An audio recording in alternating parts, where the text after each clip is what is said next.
The young one and I are on a hike today to flag some sugar maple trees in preparation for maple tapping season later this winter. It is October, and this is the prime time to do your scouting while the leaves are still on the tree. Now, our sugar maple leaves have a distinct look in the summer as well as in the fall. They are a dark green leaf in the summer with a lighter green underside, and in the fall they have a brilliant orange, yellow, or sometimes even red color.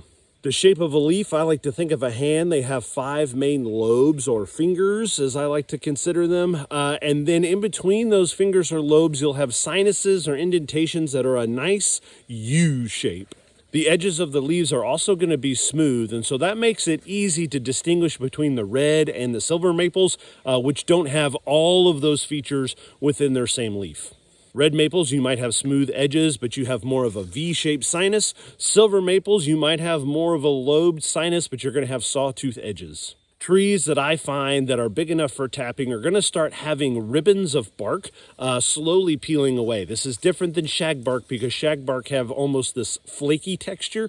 The maple tree is going to have more of a long ribbon going up the tree in a wavy fashion. Now, if you get out too late and the leaves have already dropped, you can identify them with the bark, but you're going to want to make sure that you take a real close look at those more mature trees. That cork layer is going to have a very light tan or slightly pinkish color, and that is an indicator that you are probably looking at a maple tree.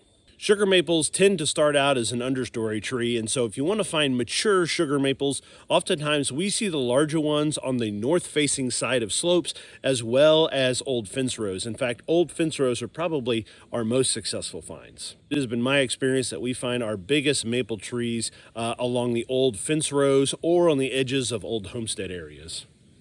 Don't flag any old tree out in the woods. Make sure you have found trees of a certain maturity. So kind of the general rule for sugar maple tapping is to find trees that are at least 10 inches in diameter at chest height.